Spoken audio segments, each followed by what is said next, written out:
Que el Señor le bendiga en esta nueva oportunidad en que podemos continuar reflexionando acerca de la palabra del Señor. Y continuaremos en el estudio de la medida de la fe, tomando nuevamente el versículo que se encuentra en el libro de Romanos, capítulo 12, versículo 6, el que leemos en el nombre del Padre, del Hijo y del Espíritu Santo. De manera que, teniendo diferentes dones según la gracia que nos es dada, si el de profecía, úsese conforme a la medida de la fe. Entonces necesitamos resaltar dos puntos: que el Señor nos ha entregado dones, porque dice, teniendo diferentes dones. Y esto, de acuerdo a nuestra íntima comunión con Cristo Jesús, nos recomienda, úsese conforme a la medida de la fe. Y este es el reto. Pero, ¿qué es lo que necesitamos nosotros entender? El libro de Efesios nos aclara este punto cuando dice en Efesios 4:7, pero a cada uno de nosotros fue dada la gracia conforme a la medida del don de Cristo. A cada uno, dice, nos fue dada la gracia conforme a la medida del don de Cristo. Y entonces necesitamos entender este versículo. En otra versión, la versión Kadosh, dice, a cada uno de nosotros le ha sido dada misericordia para ser medida por el don del Mashiach. Es porque es una Biblia de hebrea, o sea, de que viene del pueblo judío, así es como ellos lo utilizan.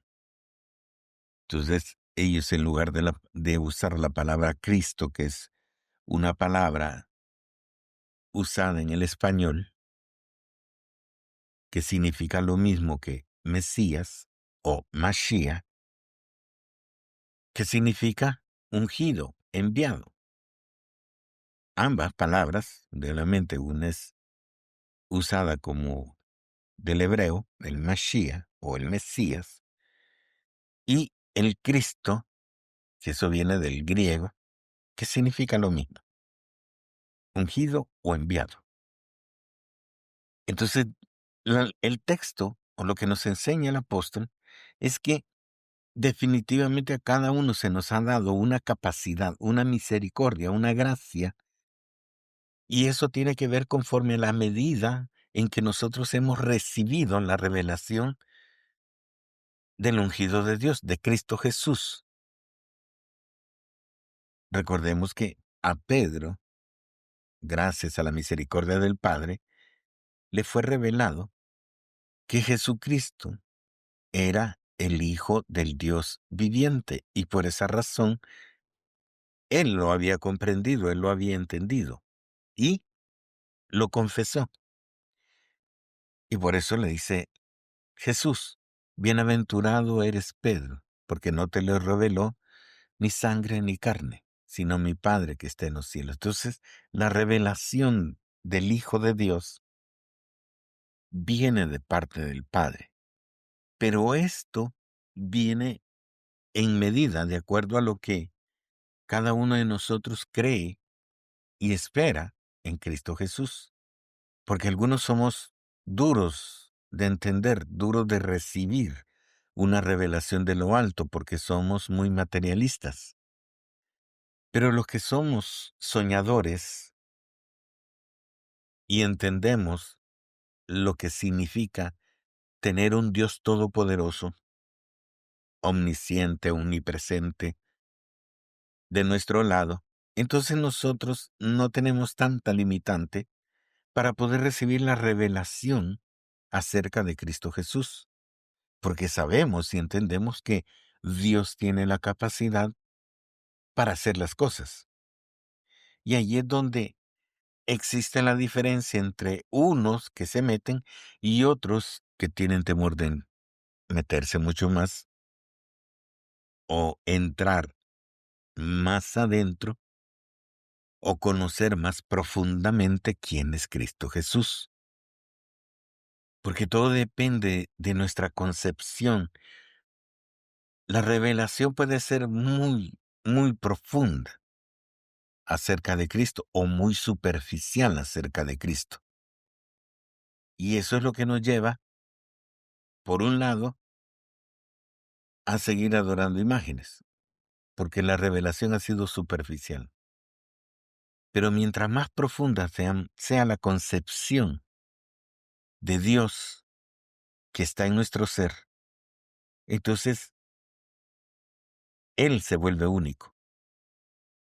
Por eso cuando el apóstol Pablo comienza a explicar el libro de Efesios capítulo 4, él establece que todos tenemos que llegar a la unidad del Espíritu.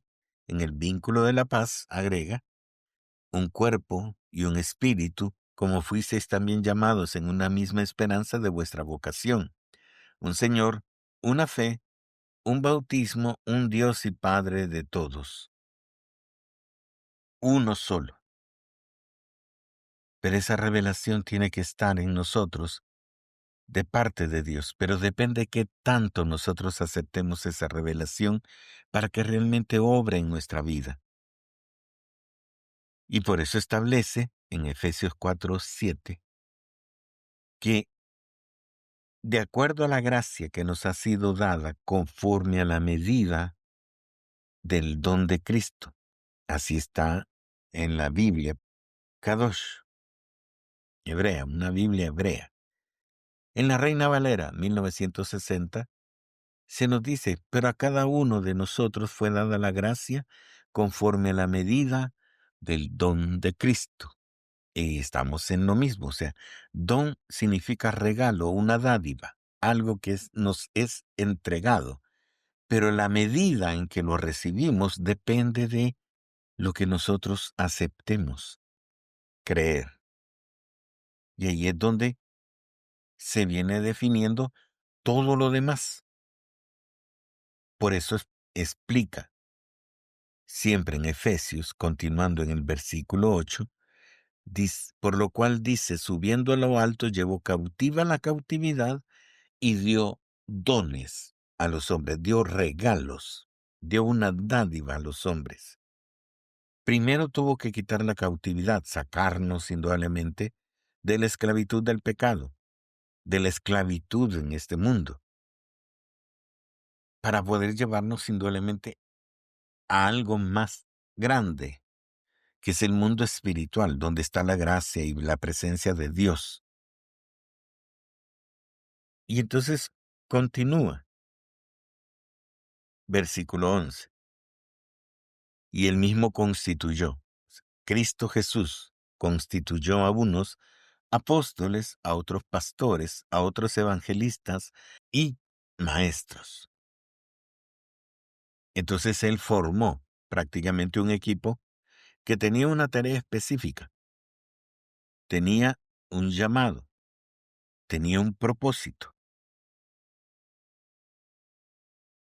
Y el propósito es perfeccionar, dice la Escritura en el versículo 12, siempre de Efesios 4, a fin de perfeccionar a los santos para la obra del ministerio, para la edificación del cuerpo de Cristo. Entonces, aquí hay dos conceptos en este versículo, porque dice, a fin de perfeccionar a los santos. Uno, esa es la meta, ese es el propósito general, perfeccionar a los santos. ¿Quiénes son los santos? Los creyentes. Todos los que de alguna forma hemos sido apartados de la locura del mundo para darnos la oportunidad de conocer a Dios y su reino. Esos somos los santos. Por eso, santo significa apartado, que ha sido sacado. Entonces nos han sacado de la concepción del mundo, del pensamiento del mundo, de la locura del mundo, y nos han puesto en un ámbito mucho más grande, un ámbito espiritual, donde la presencia de Dios se mueve. Correcto. Entonces, a fin de perfeccionar a los que han sido sacados del mundo para la obra del ministerio. Entonces aquí quiere decir de que todos, no hay excepción, no hay excepción, porque dice perfeccionar a los santos. Entonces, si Dios nos ha tomado del mundo para darnos a conocer su misericordia, el plan de la salvación, etcétera, etcétera, entonces nosotros entramos en esa categoría de los santos. Y ellos están siendo perfeccionados para que trabajen en el ministerio, dice, para la obra del ministerio, para que todos estemos involucrados en el trabajo de la iglesia. Ese es el ministerio. ¿Y cuál es ese trabajo? ¿Cuál es el trabajo de la iglesia? Dice, para la edificación del cuerpo de Cristo. ¿Y quién es el cuerpo de Cristo? La iglesia. Entonces todos estamos llamados a trabajar en la iglesia para perfeccionar a la iglesia. Es impresionante. La idea de Dios es que nadie esté desocupado, que nadie esté a un lado, que nadie esté al margen del trabajo del ministerio, del trabajo de la iglesia, y que todos estemos de alguna forma contribuyendo para que la iglesia crezca, se perfeccione y alcance una madurez espiritual. ¿Y qué es la madurez espiritual? Llegar a ser la imagen y semejanza de Cristo Jesús, como lo revela el versículo 12 y 13, a fin de perfeccionar a los santos para la obra del ministerio, para la edificación del cuerpo de Cristo, hasta que todos lleguemos a la unidad de la fe y del conocimiento del Hijo de Dios, a un varón perfecto, a la medida de la estatura de la plenitud de Cristo. Esa es la meta. Y eso es lo que nosotros deberíamos estar trabajando como miembros del cuerpo de Cristo. O sea, nadie está exento. Nadie se ha dejado por fuera. Todos estamos llamados a trabajar en el cuerpo de Cristo. Todos debemos tener el propósito de edificar el cuerpo de Cristo. Todos deberíamos estar construyendo ese cuerpo de tal forma que entre todos, bien unidos, alcancemos la imagen y semejanza de Cristo Jesús, ese varón perfecto. Indudablemente, eso está como un ideal. Eso es lo ideal, que todos estemos trabajando, que todos estemos bien unidos y que todos estemos siendo edificados los unos a los otros para que crezcamos y alcancemos una madurez espiritual. Todo lo que nosotros hagamos debe influir, debe beneficiar, debe procurar el bienestar de todo el cuerpo, de tal forma que cada uno de nosotros esté ayudando al que está cerca para que sigamos creciendo, para que sigamos acercándonos a la imagen y semejanza de Cristo Jesús. Ese es el ideal, eso es lo que el apóstol Pablo lo había comprendido del trabajo de los ministerios, de las iglesias. Que cada uno esté absorbiendo, esté obteniendo conocimiento acerca de Cristo Jesús para que se parezca a Cristo Jesús, para que luche por alcanzar esa imagen y sea semejante a la persona de Cristo Jesús. Y esto hablando de lo que conocemos de Cristo Jesús en carne. O sea, nosotros únicamente se nos ha concedido la gracia de conocer el ministerio de Cristo Jesús cuando Él estuvo en carne. Y tenemos únicamente una luz, una leve luz, en el libro de Apocalipsis de cuando llegó a la gloria. De ahí sabemos, por lo que dice la Escritura, que Él está sentado a la diestra del Padre esperando a que el Padre ponga sus enemigos por estrado de sus pies. Gloria a Dios, bendito sea el nombre del Señor. Pero mientras tanto, la imagen que nosotros tenemos es del Cristo que anduvo en carne entre nosotros y que nos enseñó que la palabra se puede poner por obra, o sea, se puede cumplir, lo que se conoce como la ley de Dios. Y todavía Él la simplificó en 2 mandamientos, que dice: amarás al Señor tu Dios con toda tu mente, con toda tu fuerza, con toda tu alma, y solo a Él servirás. Y el segundo, semejante a este: y amarás a tu prójimo como a ti mismo. Bien, pero Él, Cristo Jesús, en su sabiduría, nos agregó un mandamiento nuevo.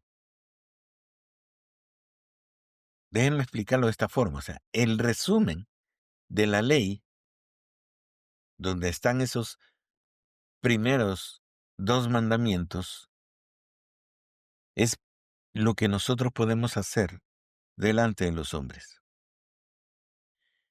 Pero Cristo Jesús nos dio a los que creemos en Él un mandamiento nuevo. Y entonces nos dice: amaos los unos a los otros. Esto no es para el exterior, esto es para el interior.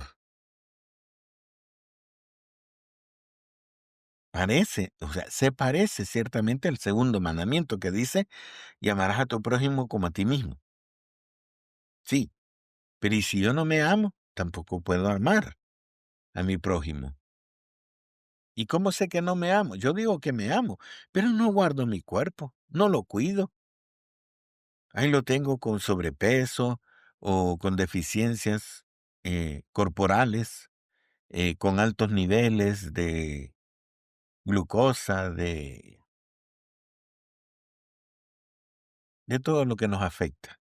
Usted creo que ya conoce esos términos médicos. Yo no soy médico, pero uno le puede especificar, ¿verdad? De los triglicéridos, de lípidos y todo eso.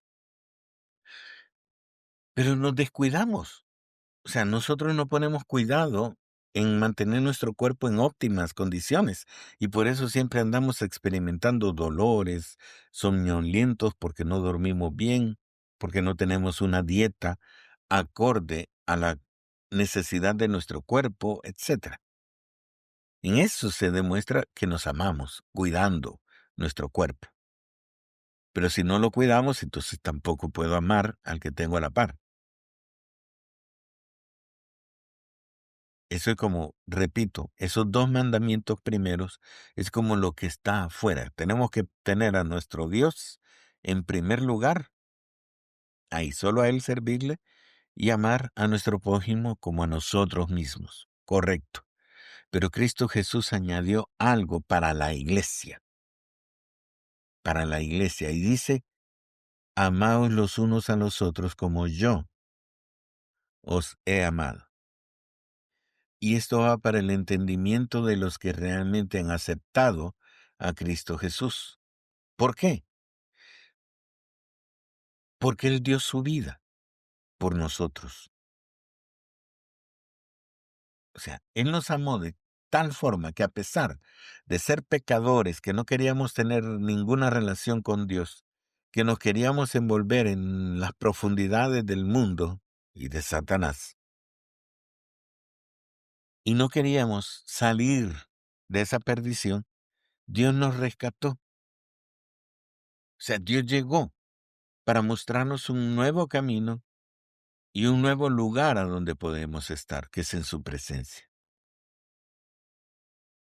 Y entonces lo que hemos comprendido de ese sacrificio, lo hemos aceptado y nos hemos involucrado en él, nos hemos incorporado a él.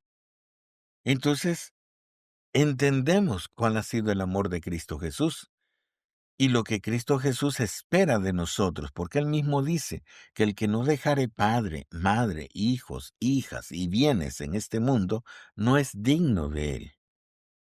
Entonces, hay una medida, óiganlo, hay una medida con la cual Dios nos está midiendo. ¿Qué tanto realmente estamos dispuestos a sacrificar por ganar a Cristo Jesús? Porque a pesar de lo que muchos creen, el asistir a una iglesia, eso no es un sacrificio, aunque para muchos les cueste dejar pues sus comodidades, ¿verdad?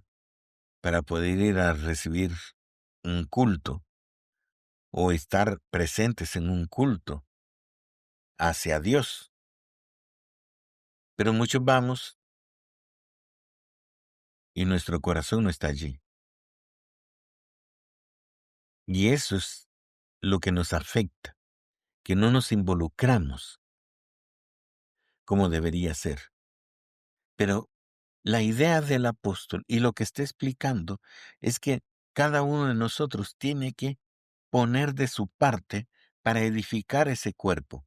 Y para edificar ese cuerpo se nos han dado dones, dones del Espíritu Santo, dones que significa poder del Espíritu que va a obrar en medio del cuerpo para que esto crezca y se desarrolle y pueda alcanzar madurez. Pero ¿qué encontramos en las iglesias hoy en día? ¿O qué encontramos en nuestra vida hoy en día? Que no tenemos dones o no conocemos los dones que el Señor ha puesto en nosotros. Porque si la Biblia dice que todos tenemos que llegar y tenemos que contribuir y tenemos que hacer obra dentro de la iglesia, es porque todos hemos recibido una capacidad espiritual para trabajar en el cuerpo de Cristo. Todos, sin excepción. Pero no todos estamos trabajando. No todos, ni siquiera todos los que han recibido dones del Espíritu Santo los están utilizando para edificar la iglesia. Otros que los han recibido lo están explotando para beneficio propio y no para beneficio de la iglesia. Cada uno indudablemente va a rendir sus cuentas delante del Señor. Pero a lo que quiero llegar y lo que es importante es que no tenemos excusa para no trabajar en el poder del Espíritu Santo. Porque la Biblia dice claramente que subiendo a lo alto llevó cautiva la cautividad y dio dones a los hombres. Y después dice que todos, hasta que todos, no hay exclusión, no hay nadie que quede afuera de esa palabra, de esa promesa, de ese propósito de Dios para involucrarnos en el quehacer de la iglesia. Porque los dones del Espíritu Santo nos han sido dados para edificación del cuerpo de Cristo y para que el Evangelio de la salvación sea aceptado por las personas, ya no por las palabras, sino por las manifestaciones del poder de Dios en medio de los hombres. Pero no estamos trabajando eso, no lo estamos explotando, precisamente porque la medida de nuestra fe no nos permite participar de esa gracia de Dios. Y ese es el punto que yo quiero resaltar hoy. La medida de nuestra fe se mide por el fluir del poder de Dios a través de nosotros, a través de los dones del Espíritu Santo. Entonces, si yo he creído en Dios, y he sido lleno de la presencia del Espíritu Santo. Y el Espíritu Santo tiene la libertad suficiente para obrar a través de mí. Tiene que haber una manifestación del poder de Dios a través de mí para bendecir a otros. ¿Para qué? Para que crezcan. Y siendo yo testigo de la obra que Dios está haciendo a través de mí, indudablemente que yo también voy a crecer porque voy a estar viendo la manifestación del poder de Dios. Yo voy a ser el testigo. Por eso le dijo a sus discípulos, y me seréis testigos, testigos. O sea, ustedes van a estar viendo de primera mano la obra que yo voy a estar haciendo en medio de los hombres. Eso es lo que les estaba diciendo. ¿Pero qué les pidió? Que se quedasen en Jerusalén hasta que fueran embestidos de poder. Entonces, hermanos, no hay ningún alegato, ningún argumento que pueda contradecir lo que la palabra declara. Todos, todos recibimos poder de lo alto. Todos somos embestidos por el poder de Dios para la edificación del cuerpo de Cristo, hasta que todos lleguemos a la unidad de la fe y de la estatura, de la medida del varón perfecto. Todos. Así que yo le invito que ya se deje de excusas y le dé libertad al Espíritu Santo en su vida y comience a trabajar en el poder del Espíritu Santo para la edificación del cuerpo de Cristo. Porque por el hecho que muchos cristianos no están haciendo el trabajo que deben hacer, es que la iglesia está tan separada, tan dividida, y eso únicamente le favorece a Satanás. Que el Señor lo reprenda. Y los culpables somos nosotros porque no hemos creído la palabra del Señor. Que el Señor nos ayude.